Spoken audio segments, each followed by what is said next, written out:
debe de utilizarse eso en el lapso, digamos, de 3 horas, máximo 3 horas y media de haber iniciado el ictus, porque un tiempo más largo de eso pues acarrea complicaciones hemorrágicas severas y el paciente se puede morir. Entonces tiene que hacerse la tomografía del trago.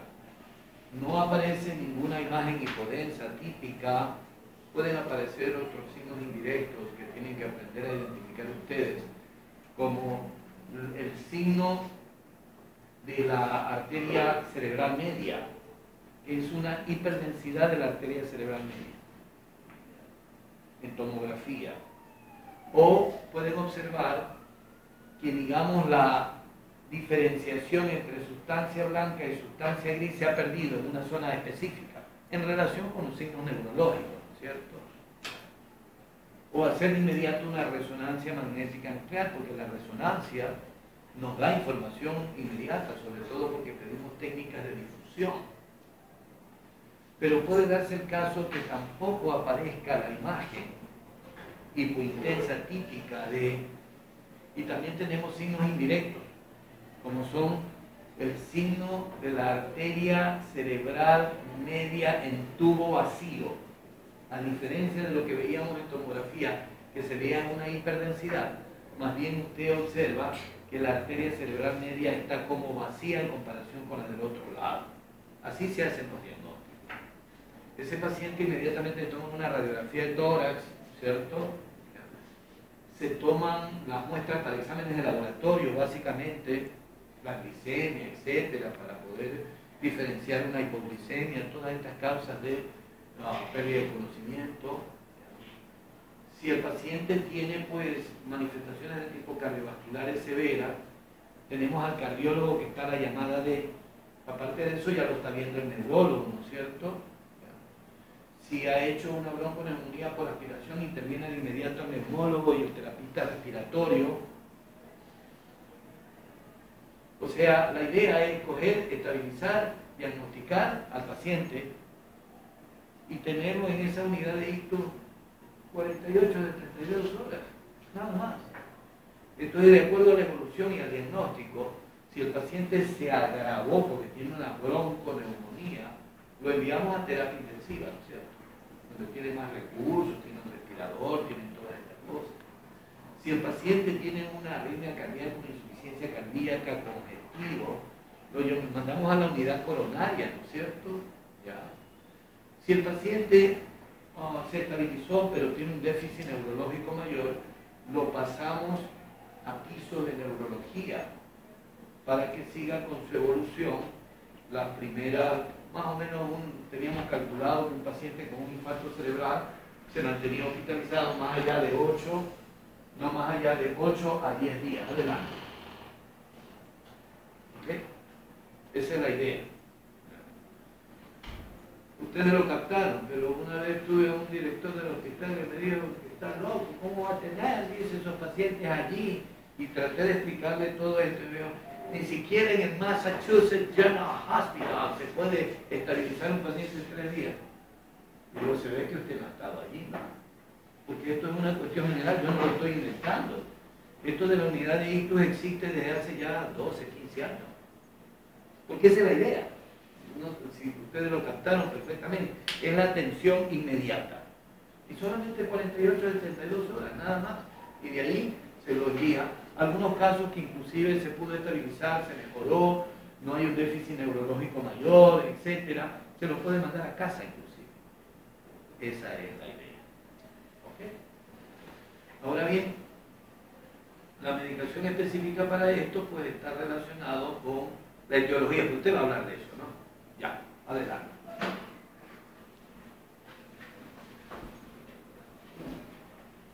Pero disculpe, es un problema.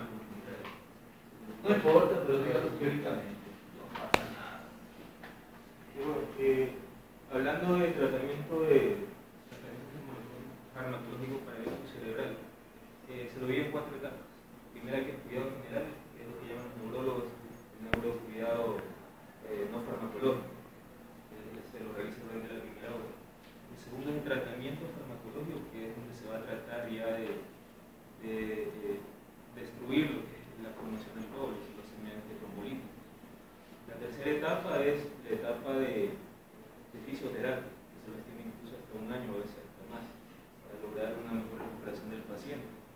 Y la última etapa es la etapa de prevención. Entonces, entrando en lo que es el neurocuidado no farmacológico, decimos que es importante realizarlo durante la primera hora porque eso va a reducir la mortalidad entre un 20 a 30% del paciente. Y se lo hace primero cuidando signos vitales, asegurando una vida diaria permeable, una frecuencia cardíaca normal, porque si hay un aumento de frecuencia cardíaca, puede estarnos indicando una arritmia cardíaca, que podría ser incluso un flúter auricular o un flúter ventricular, y esto complica el cuadro del paciente ya con ictus. La tercera es la presión arterial. La presión arterial que es importante durante la primera hora. Es decir, un paciente del que se podría decir que el ictus se produjo por un aumento de frecuencia de presión arterial, no se le tiene que reducir la presión arterial durante los primeros días. Se habla de un estudio que un paciente que presenta una presión arterial entre 160 y 180 milímetros de mercurio de presión sistólica tiene menos mortalidad que el paciente que tiene menos de 150 milímetros de mercurio o superior a los 180 milímetros de mercurio. Entonces, la presión arterial no se le reduce durante los primeros días, se lo reduce ya posteriormente, ya cuando el paciente se lo ha logrado estabilizar y el área de isquemia se la ha logrado, se la ha mantenido, se la ha estabilizado, ya no se está extendiendo. La otra es administrar solución salina. Hay que hidratar al paciente. Más o menos una cantidad de 15 a 30 centímetros cúbicos por kilogramo de peso es lo que se le tiene que dar a un paciente con ictus cerebral. La otra.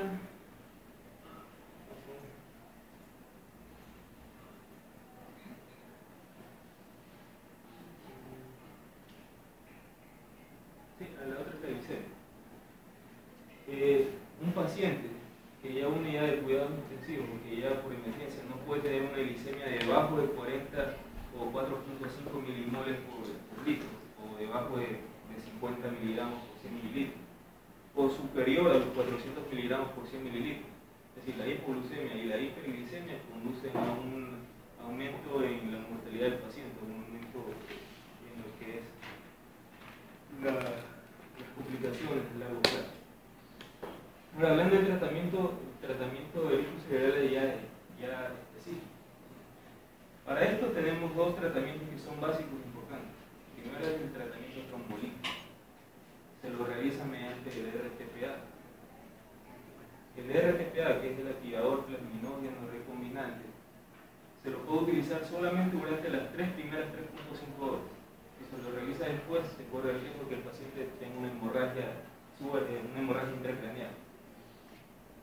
La dosis que se le da al paciente es de 0.9 miligramos por kilogramo de peso, sin exceder los 90 miligramos por kilogramo de peso, perdón, los 90 miligramos. Y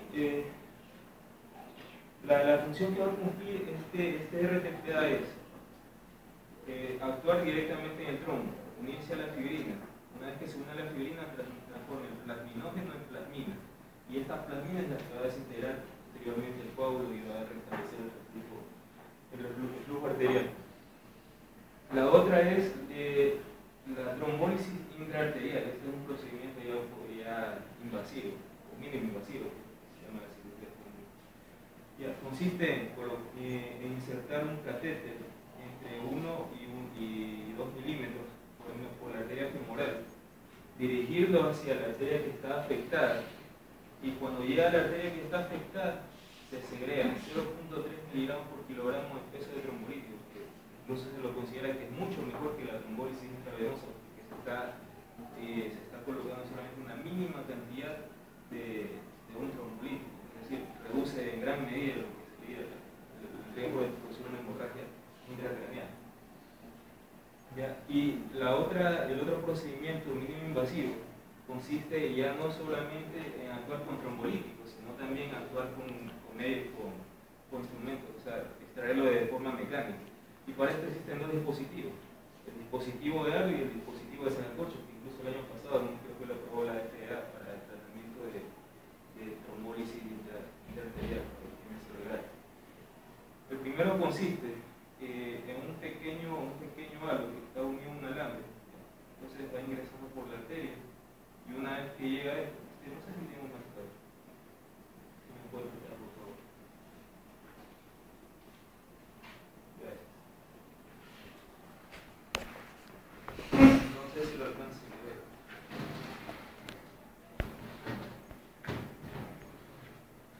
En el caso de que esté secluida el cerebral medio, no tiene el recorrido así, y el coágulo es ubicado en este punto. Lo que se hace con este medio mecánico es llegar con el catéter a este punto, y por el catéter se envía un alambre fino, que en el extremo final tiene la forma de un halo. Entonces, ese halo se fija al coágulo y lo arrastra hacia el catéter y lo extrae. El otro es el de la FDA, el que produce la FDA, que es en forma de sacacorcho, en forma de espiral. Entonces, la punta va ingresando suavemente por el coágulo y una vez que ya traspasa el coágulo lo extrae.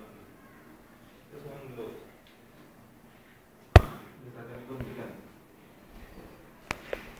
Se habla de otros tratamientos como el anticoagulante, se habla de la warfarina y la heparina, que tiene base molecular, que tendrían utilidad para el tratamiento, pero no son tan recomendables porque son fármacos que pueden producir una hemorragia y tiene un riesgo mucho más elevado de posible hemorragia que la RTPA.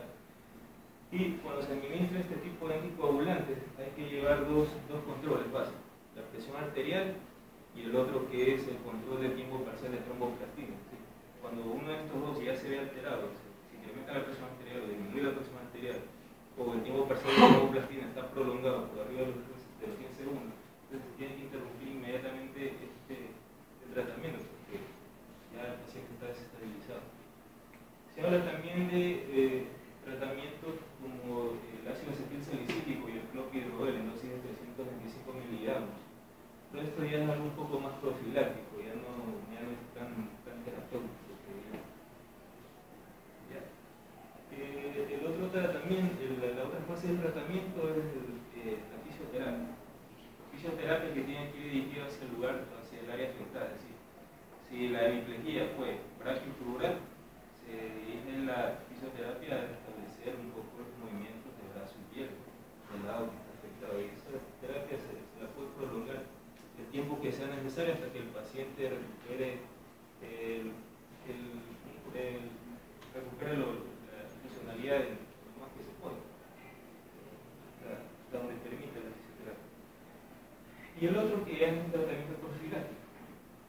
Aquí sí se va a utilizar el ácido acetil salicílico en dosis de 325 miligramos. En el caso que el paciente sea alérgico al ácido acetil salicílico, se puede utilizar el clopidogrel, que es una variante. Se habla también de estatínicos para disminuir la hipercolesterolemia y de esta manera disminuir también el riesgo de formación de nuevas placas esteromatosas. Se utiliza la atorvastatina, o también se puede utilizar, hay personas que incluso recomiendan el ácido urso desoxicólico, especialmente cuando hay una isquemia a nivel de tronco cerebral y hay una lesión del núcleo del décimo par, el núcleo vegetativo del décimo par, porque incluso lleva fibras que van a producir la peristalsis, la vesícula biliar, y cuando se lesiona se produce una bradecinesia y la bradecinesia después puede conducir a una litiasis biliar. Mediante el ácido urso desoxicólico incluso se previene lo que es la litiasis. Y eso es lo más importante del tratamiento.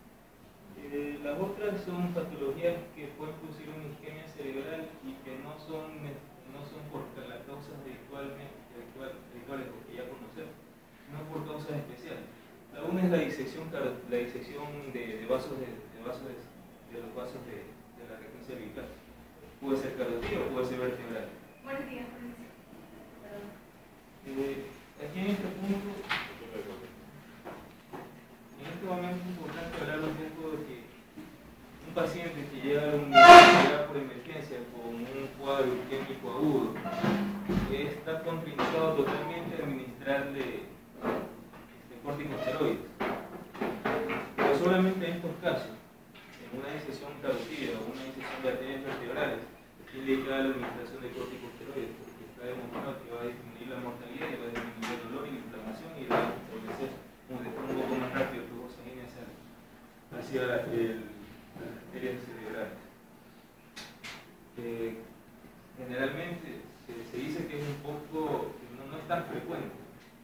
pero sí es bastante frecuente en personas que sufren traumatismos por accidentes de tránsito, personas que se accidentaron y ese accidente produjo un movimiento hacia adelante de retracción, y un movimiento de retracción es lo que se llama el síndrome de latigazo. Produjeron un movimiento brusco hacia adelante y hacia atrás, y en ese momento se secciona los vasos sanguíneos. Se habla también de mujeres que van a los spas, el lavado de cabello, la hiperextensión del cuello también puede producir una disección de carótida. Las otras patologías son las de hemoconcentración, anemia perniciosa, macroglobulinemia. Pueden producir un aumento de la viscosidad de la sangre, y ese aumento de la viscosidad de la sangre también disminuye el flujo sanguíneo hacia el torrente, hacia el riego sanguíneo cerebral, y puede producir isquemia, que esos son casos un poco más raros. Las otras son patologías que pueden producir isquemia cerebral en niños, de causa congénita, por ejemplo, una encefalopatía de Fallot, no va a producir una adecuada perfusión sanguínea a nivel de corteza cerebral, va a disminuir la oxigenación. La otra son de causas pulmonares, cuando hay una enfermedad obstructiva crónica que disminuye la oxigenación en el cerebro.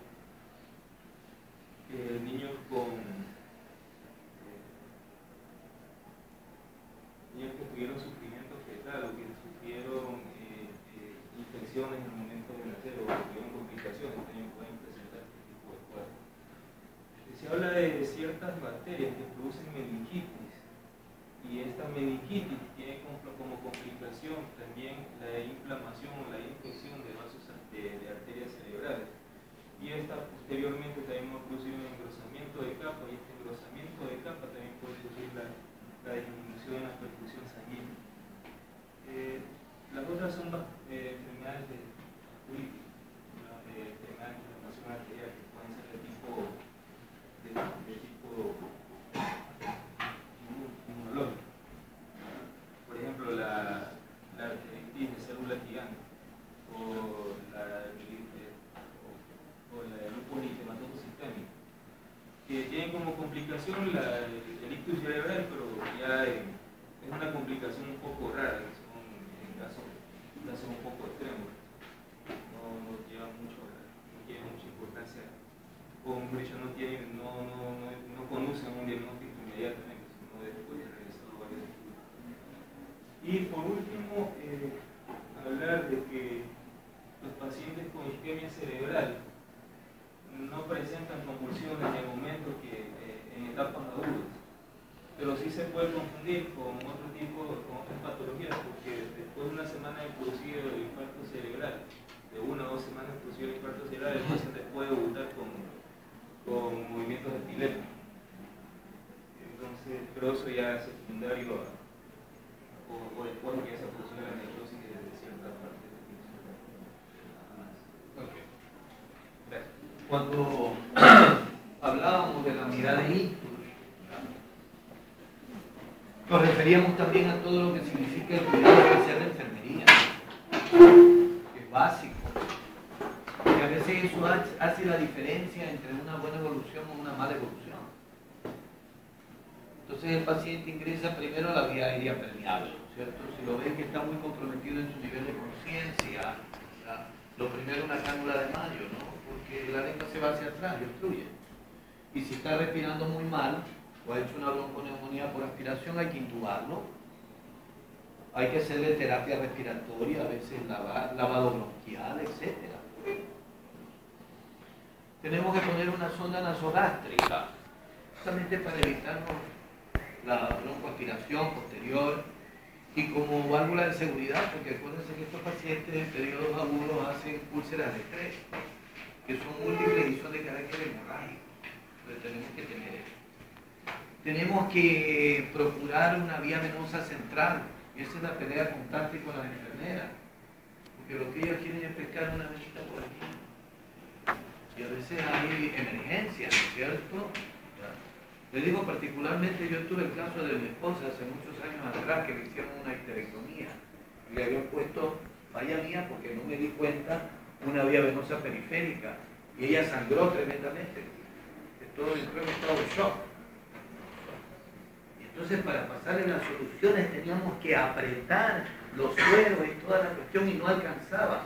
Tuvimos que llamar a un cirujano cardiovascular para que le hagan, digamos, una subclavia. Miren ustedes. Entonces, de entrada tienen una vía venosa central o si no directamente subclavia, si el paciente está muy comprometido en su nivel de conciencia. Tenemos que conocer cómo está la función renal, ¿no? Entonces hay que ponerle una sonda vesical, ¿no? Para medir diuresis horaria. Tenemos que cuidar la nutrición del paciente, tenemos que administrarle los líquidos en cantidad suficiente. Se calcula que aproximadamente se necesita 2 litros de líquido diario. Eso es lo fundamental. La vigilancia, digamos, horaria de la admisión también es muy importante porque estos pacientes a veces hacen síndrome de secreción inadecuada de hormona antidiurética, ¿no? Se nos compromete en su nivel de conciencia y a veces pensamos de que el infarto no tiene que ver en absoluto. Investigamos y tenemos una hiponatremia, una hipocalemia, una disminución de la osmolaridad plasmática y además una hipercaliuria, una hipernatriuria y un aumento de la osmolaridad de orina. Y ahí lo que tenemos que hacer más bien es restringir los líquidos. Yo sacaba a la mayoría de los pacientes dándole aproximadamente 700 centímetros cúbicos de líquido en 24 horas, calculando las necesidades básicas, ¿no?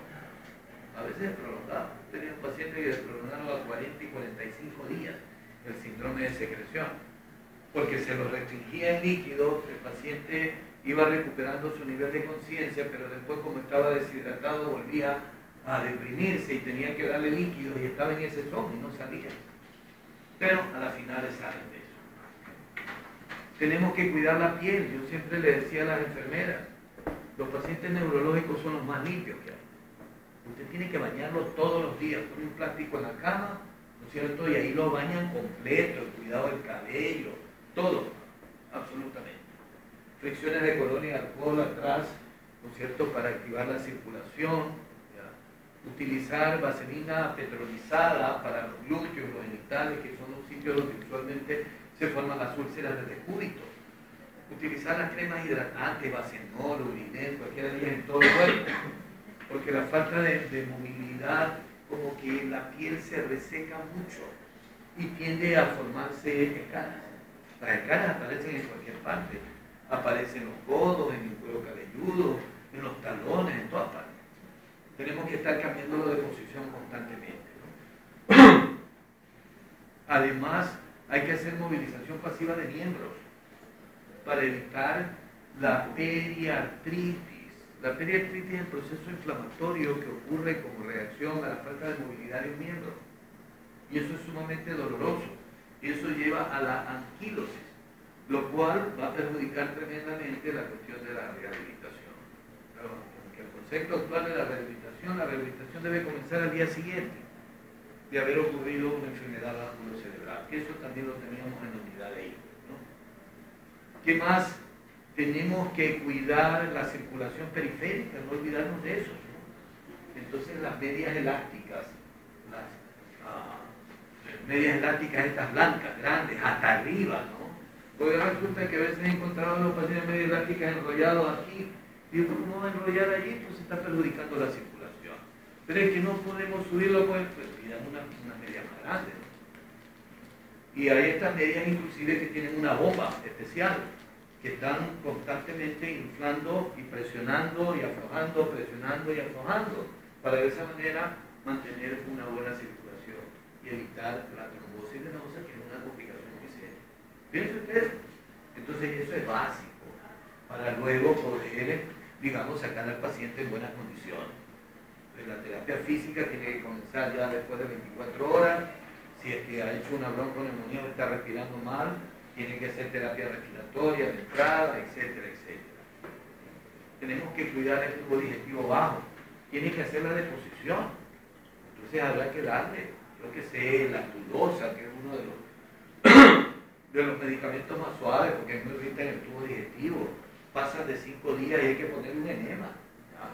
cuidado de impacto fecal. Yo he tenido unos 2 o 3 pacientes, sobre todo los viejitos, ¿no es cierto?, que han tenido su infarto cerebral, que están en un asilo y que se han descuidado y que luego me han hecho una obstrucción intestinal. Un par de esos viejitos tuve que hacerlos operar, hacer un ano contra natura, porque no había forma de sacar ni siquiera, digamos, manualmente. Tan duro estaba eso. Miren ustedes. Entonces eso es muy importante tenerlo en mente, ¿no? Y luego el tratamiento específico, ya se habló del trombolítico, básicamente. Es un poco difícil en nuestro medio, porque ya le digo, no entienden. Lo ideal es en los hospitales, ¿no es cierto?, donde hay más elementos para poder trabajar, etcétera. Yo intenté, pues, cambiarle la mentalidad, que había que hacerle cursos a la gente que trabaja en las ambulancias, ¿no es cierto?, un sistema de comunicación directo con el hospital, para recibir instrucciones, que la presión, que esto, que el otro, que le hagan una glicemia y un hemoglucosato, etcétera, para ver si no hay una hipoglicemia, ¿ya? Y pues recogerlo y llevarlo de inmediato al hospital y hacer el resto dentro del hospital para poder utilizar esta medicación, ¿cierto? El uso de los anticoagulantes, eso está indicado cuando hay patología propiamente de tipo cardiovascular, ¿no es cierto? En la fibrilación auricular, reumática o no reumática, debemos de utilizar los anticoagulantes, ¿no? Valvulopatías, etcétera. Y si por ahí llegamos a diagnosticar un aneurisma de la pared posterior de la aurícula, ¿no es cierto? Inclusive plantearse la posibilidad de poner un catéter. Hay unos catéteres especiales ahora, ya, para aurícula, que se llega a la aurícula y luego se infla el catéter y lo que hace es aprisionar la zona donde estaba, digamos, el aneurisma de pared. Imagínense ustedes, ¿cierto? Hay la persistencia del foramen oval que hemos hablado, que es una de las causas más importantes o más comunes de infartos cerebrales en la gente joven en Europa, sobre todo en Italia. Yo luego conversé inclusive con gente acá en Miami, mi comadre, la esposa de mi amigo, inclusive tiene un foramen oval allí, pero sin embargo los gringos no echó ninguno, eso tranquilo, mientras no ocasione problemas, pero se supone que si hay una comunicación, eso en algún momento puede provocar, digamos, la formación de un trombo, ¿no es cierto? Pero de todas maneras digo, bueno, por lo menos antiagregantes plaquetarios para de esa manera proteger el parte, ¿no es cierto?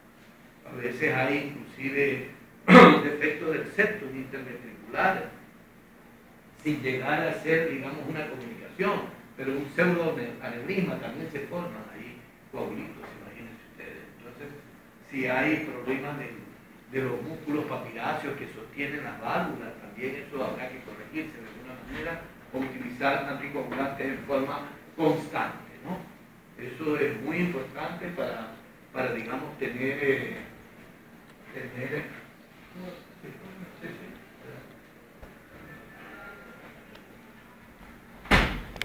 yo les conversaba que, bueno, tenemos luego la medicación preventiva. En la medicación preventiva básicamente pues utilizamos la aspirina o el clopidogrel. Yo particularmente, la mayoría de mis pacientes le he dado clopidogrel porque al comienzo utilizaba mucha aspirina y tuve una serie de complicaciones del tubo digestivo, realmente. En casos especiales a veces uno tiene que hacer doble antiagregación, aunque hubieron trabajos muy serios que probaron que no había, digamos, mayor diferencia en cuanto a resultados terapéuticos con la agregación única, pero yo he tenido casos de pacientes que lo he tenido con clopidogrel y sin embargo me han hecho un nuevo infarto a pesar de tener corregido todos los factores metabólicos, la función, etc. Inclusive tuve un caso pues tremendo. Lo bueno es que la familia me conocía porque había atendido a otros pacientes, porque tuve a esta viejita, hizo un infarto cerebral, la estabilicé, ya le di clopidogrel, se fue a su casa en buenas condiciones y a las 24 horas me llamaron que había hecho otro. Fíjense ustedes, otro infarto cerebral, se la volvió a estudiar, otro infarto cerebral inclusive, a pesar de estar tomando el clopidogrel. Entonces le agregué aspirina, doble antiagregación, y de allí han pasado como 3 años y no ha vuelto a presentar Pero también por ahí tengo casos de pacientes que han estado con doble antiagregación. 3 casos tuve este año, o el año pasado fue, y justamente pues yo había estado en el Congreso de la Academia Americana de Neurología y ahí hubo una conferencia muy interesante que se decía el uso de los anticoagulantes orales como tratamiento para la prevención secundaria de la enfermedad vasculocerebral. Todavía no está generalizado el concepto, ¿ya? Pero era un grupo de neurólogos e investigadores que ellos hablaban, que ellos estaban utilizando los anticoagulantes orales en lugar de la aspirina para estos casos especiales. Y les digo que yo en el curso de este año he tenido siquiera unos 5 casos de pacientes que los he tenido con antiagregación planetaria, a pesar de eso me han hecho un nuevo infarto cerebral. Pues yo sin dudarlo le puse los antiagregantes, los anticoagulantes orales. Estoy utilizando el Xarelto, que me ha dado magníficos resultados, ¿ya? Con una serie de ventajas enormes. Usted no tiene que ponerlo en ninguna dieta especial y tampoco no tiene que estar haciendo exámenes, ni mucho menos, ¿no?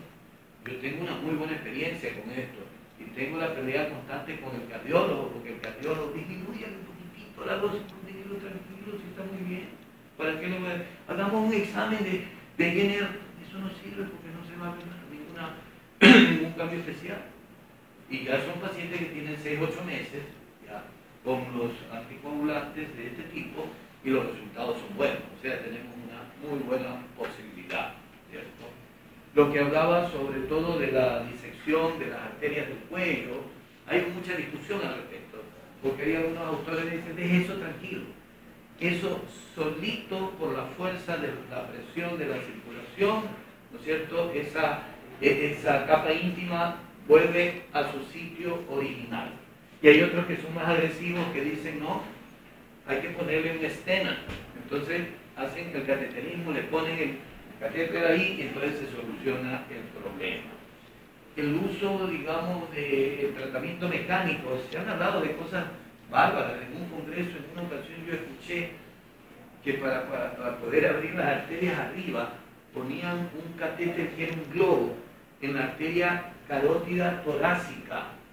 Entonces lo ponían allí, inflaban, entonces la fuerza de presión de la sangre que sale del corazón y se encuentra con ese stop se transmitía hacia arriba y abría. Pero nos mostraban, era una casuística pequeña, pero les cuento como cosas interesantes, ¿no? La otra cosa era el tratamiento de la placa de ateroma, ¿no es cierto? Entonces un trabajo muy interesante en un congreso en Argentina, mostraban unos neurocirujanos una casuística importante, como de 25 casos, de pacientes que le habían hecho la endarterectomía. ¿Y sabe lo que hicieron? Mandaron a cultivar la placa y encontraron un Enterobacter pylori también allí.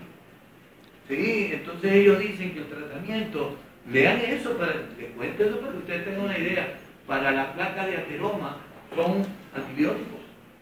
¿Bien? ¿Okay? Entonces eso es muy importante entenderlo en mente, ¿cierto? Pero el catéter, el tipo, yo lo he visto aplicar el sacacorcho, es muy interesante, o el otro que utilizábamos, le llaman el paraguas, el umbrella, que es el catéter que sobrepasa el sitio donde está la placa y entonces abre y luego tracciona. Se lo prepara previamente con anticoagulantes y todo lo demás al paciente y los resultados son muy buenos.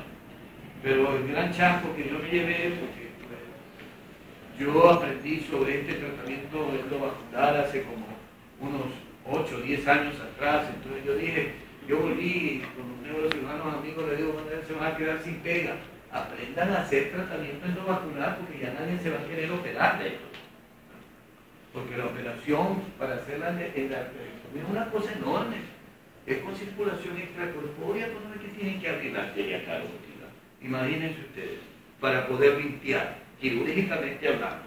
En cambio aquí usted lo que hace es entrar con el catéter y tracciona, y punto.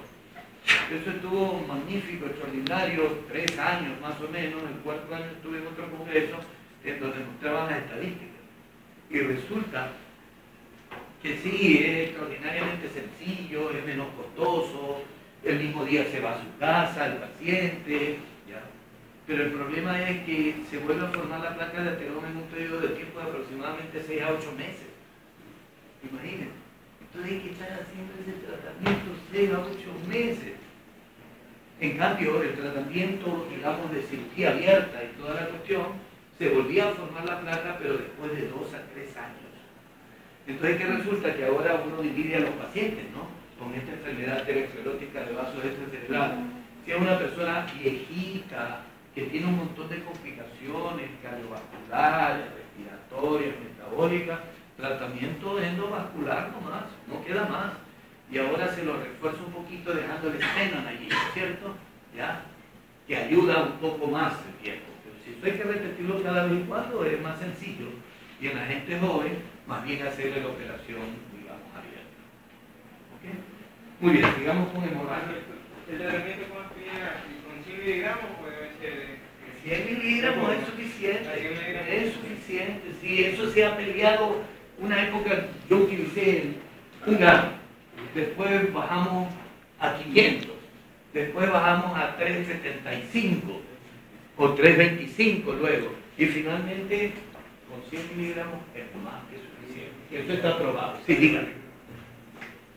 Usted mencionó sobre el tratamiento de la ateroma con la TB, con los antibióticos, por el presupuesto.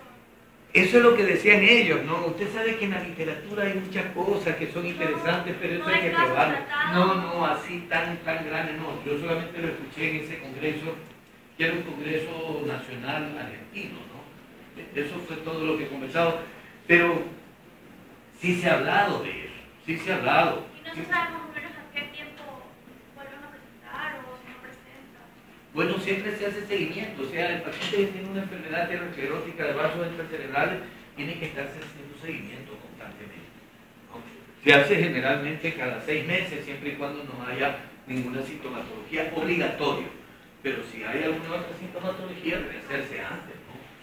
No, esta enfermedad aterosclerótica es terrible. El día viernes me llevaron una resonancia magnética nuclear, una angioresonancia que le pedía a una pacientita mía, tiene 72 años de edad, la había atendido 4 años antes de un infarto cerebral, que tuvo una recuperación extraordinaria. Le diagnostiqué que ella era hipertensa, que tenía una hipercolesterolemia y tenía niveles de hiperglicemia, digamos, en el tope superior. Entonces hablamos de toda la importancia de lo que era la dieta, etcétera. Ella ha estado bastante bien y se me perdió, y esta vez me la llevan por un vértigo y una ataxia de la marcha, ¿no es cierto? Entonces le dije al familiar, bueno, de toda la investigación necesitamos hacer una angioresonancia. ¿Sabe con lo que me encontré? Con una arteria basilar delgadita, como un cabello. Imagínense lo que decía el familiar, no sabía cómo decirle porque la viejita estaba allí. En cualquier momento se tapona y se va a morir. Pero se va a morir porque no va a dar chance. ¿Sabe lo que es? La arteria basilar es casi del grosor de las arterias carótidas. Y esto es un hilito nada más así. Lo que hice es darle, digamos, los anticoagulantes orales para prevenirlo. Entonces les dije, tienen que tener mucho cuidado porque en cualquier momento llega, digamos, a hacer manifestaciones de tronco severo y se va a ir. Definitivamente. Hay que tomar muy en cuenta el uso de la atorvastatina. Yo he tenido la oportunidad de estar en varios congresos en donde se ha demostrado que realmente la atorvastatina en el paciente que ya tiene la enfermedad aterosclerótica ya a larga data, primero lo que hace la atorvastatina es estabilizar la placa, porque inclusive el ecografista nos indica cuando mandamos a hacer el estudio de eco Doppler, me dice es una placa inestable. La placa inestable no importa el grosor, en cualquier momento se fracciona y va hacia arriba, ¿no es cierto? Entonces, ¿qué hace usted con la atorvastatina? Primero estabiliza la placa, la endurece, ya es bastante. ¿Qué más hace la atorvastatina a larga data? Va disminuyendo el grosor de la placa. Se ha demostrado, o sea, en seguimiento de 1 año, año y medio, que va disminuyendo, pero esto es bien de a poco, ¿no es cierto? Pero ¿cuál es el gran problema de la atorvastatina? Que produce miopatías. Sí, produce un síndrome similar a una polimiositis. Sí. Entonces, ¿qué es lo que yo le digo a mis pacientes? Le digo, vea, si usted tiene algún dolorcito muscular y se siente como con mucha debilidad, pare la atorvastatina. Y yo para protegerlo lo que hago, le doy atorvastatina por un periodo de tiempo de 3 o 4 meses, debo descansar un par de meses. Pero hay que tener en mente eso. ¿Sí? No es tan sencillo. Ahora bien, lo otro es el tratamiento, como les decía, endovascular, pero ¿a quiénes hacemos el tratamiento endovascular? Porque tiene su riesgo y su costo. Actualmente hay una sociedad mundial que es la Asociación de Pacientes con Enfermedad Aterosclerótica de Vasos Cerebrales, que han logrado, digamos, la clasificación de estas alteraciones, de acuerdo al grosor, digamos, al calibre de los vasos, ¿ya? Y el grosor de la placa. Entonces, eso ecográficamente se puede medir. Yo siempre exijo al ecografista que me dé el porcentaje de obstrucción. Entonces se dice que si la placa está obstruyendo menos del 40% de la luz del vaso, ¿ya? Eso significa que es tratamiento médico. Antiagregantes plaquetarios, le doy la atorvastatina en la forma que les indico, haciendo controles sucesivos. ¿Ya? Si la obstrucción, si me está reduciendo la luz del vaso en un 70%, del 70 al 40%, significa que le doy tratamiento médico, pero estoy avisando que si se obstruye un poquito más, tiene que hacer el tratamiento endovascular o la endarterectomía. Si el paciente me llega con una obstrucción entre el 70 al 90%, cirugía de inmediato. ¿Okay? Sea el tratamiento endovascular o el tratamiento a cielo abierto. ¿Alguna pregunta? Y una persona que te diga, por ejemplo, enfermedad isquémica puede después que ya se trata de ser una hemorrágica.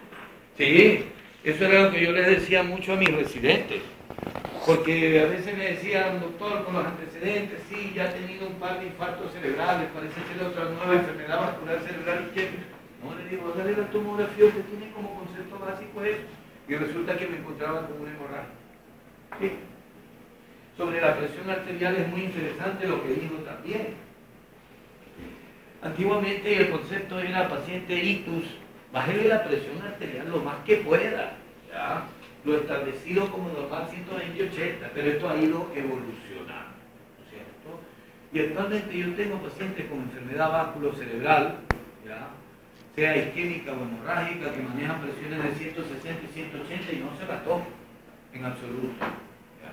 ¿Por qué? Primero, porque yo lo estudio. Recuerden, ustedes tienen armas para poder diagnosticar si el paciente tiene una enfermedad hipertensiva. ¿Cuál es ese? El fondo de ojo. ¿Recuerdan? La retinopatía hipertensiva. Un electrocardiograma que muestre una hipertrofia ventricular izquierda. Una radiografía de tórax que muestre una cardiomegalia predominante de cavidad izquierda. ¿Qué le está diciendo? Que tiene una enfermedad hipertensiva. Ese paciente ha estado con su medicación antihipertensiva. Entonces lo que hago es yo mantenerle su medicación antihipertensiva, ¿no es cierto? Sobre todo controlando de que no se me dispare mucho. Si se dispara, el cardiólogo tiene que coger y bajar la presión arterial, pero en términos, como le digo, de 160, una cosa así, perfecto. ¿Por qué mantengo esos niveles de presión? Por la presión de perfusión cerebral. Si bajo mucho la presión, se produce una isquemia y voy a tener un infarto más grande. ¿Se dan cuenta? Esa es la idea. Entonces, por favor, dejen tranquilita esa presión arterial, porque hay que tomar en consideración también que en el periodo agudo de una enfermedad vasculocerebral ocurre el fenómeno de Cushing. ¿En qué consiste el fenómeno de Cushing? Es una disfunción del hipotálamo lateral, que como reacción al problema agudo que tiene el cerebro, ya permite el paso de grandes cantidades de catecolaminas a la circulación.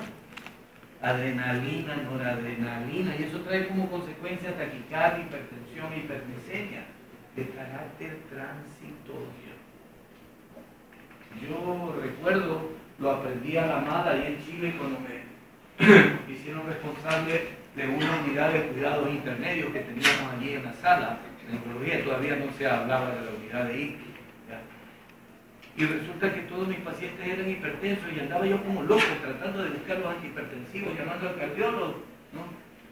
Entonces ahí fue que me dijeron, no, quédese tranquilo, usted trate de mantener los niveles de presión alrededor de 160, no menos de eso, por favor, ¿ya?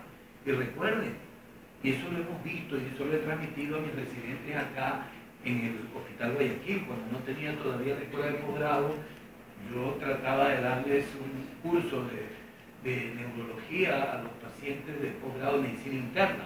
Siempre les he dado clase yo a ellos, y entonces trataba de decirles de que por favor no me bajen mucho la presión arterial. O sea, se asustan, ¿no es cierto? No, tengo un infarto cerebral, tiene 180 a 100. Te da medicación como es de origen central, esa hipertensión no da resultados adecuados, y aumentan dosis durante el día, etc. Entregan la guardia, pero nunca se entrega de uno a otro. Siempre el que estuvo de guardia la noche anterior se va una hora antes y el que entra a la guardia viene una hora después. Entonces ese lapso de no control, y por el que llega de guardia viene por una farra y toda la cuestión, está cansado, ponen la misma medicación que tengan, y que resulta que en el curso del día hay una hipotensión arterial y eso trae como consecuencia un infarto mayor. Y no estoy exagerando, miren que eso me ocurrió a mí privadamente en una paciente que tenía un síndrome de Guillain-Barré, ¿ya? Un síndrome de Guillain-Barré que ya tenía como 10 días de evolución, ¿ya? Que había sido mal interpretado como una meningitis transversa porque tenía mucha paraplejía, trastornos sensitivos, etc. Yo lo diagnostiqué, le dije al médico residente que en caso de que hiciera una insuficiencia respiratoria, eso lo vamos a conversar en polineuropatía, lo intuben, lo metan en el respirador y después me llaman. ¿Qué voy a hacer yo ahí? Yo ni sé intubarme, ustedes son los campeones para eso. ¿Ya está?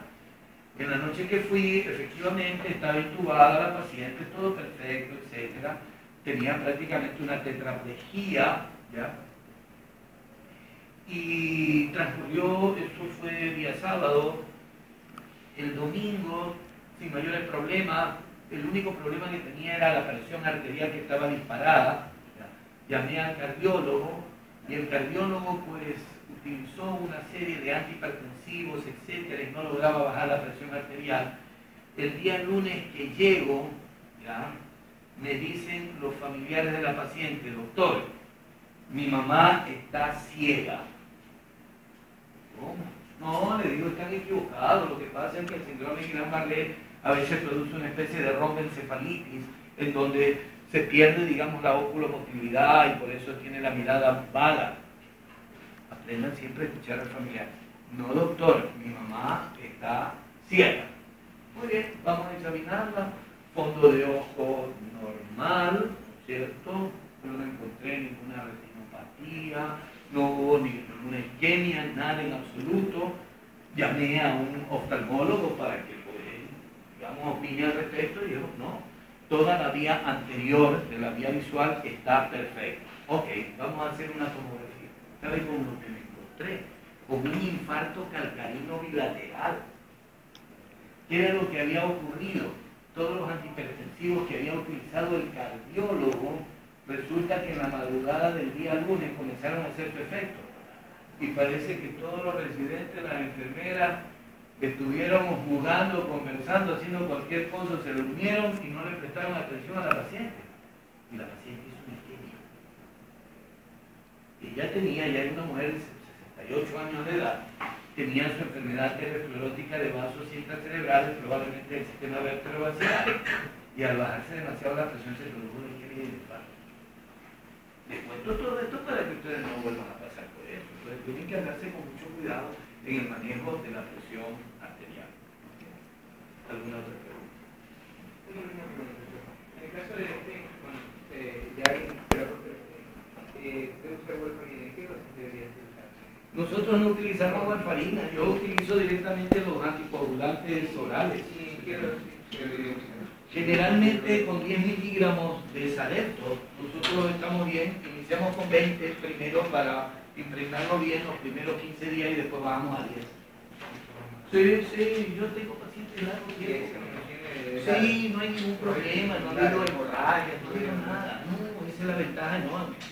En cambio, digamos, con los otros anticoagulantes que habían anteriormente, yo creo que les conté el caso de un viejito que había tenido una enfermedad vasculocerebral y que había hecho creo que infarto del miocardio y por eso le dieron warfarina, ¿ya?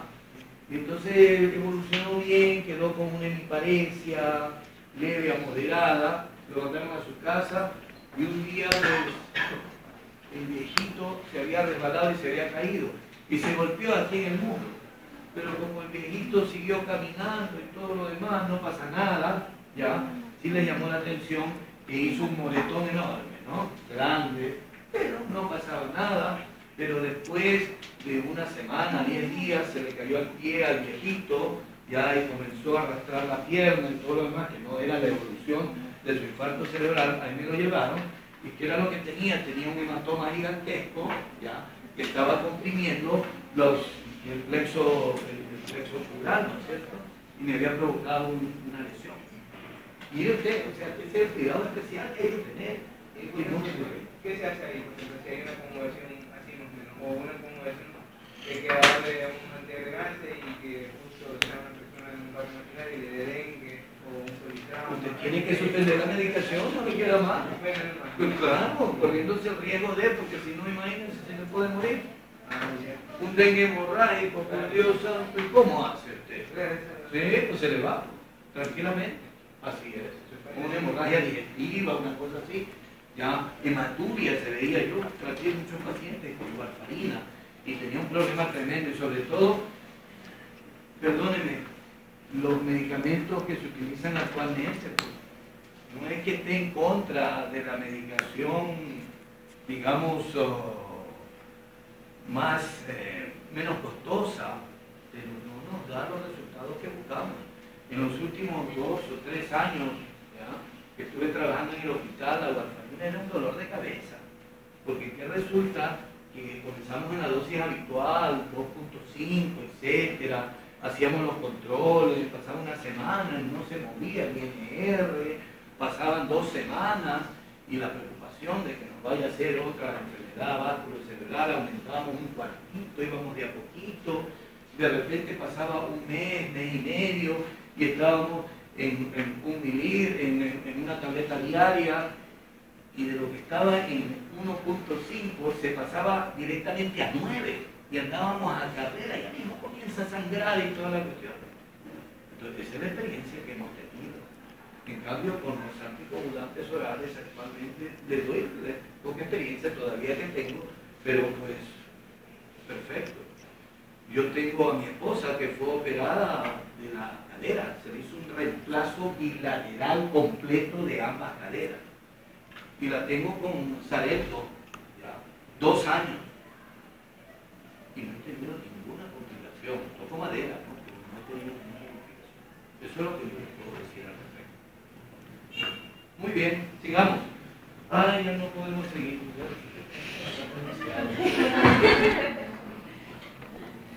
Bueno, el día sábado, sí,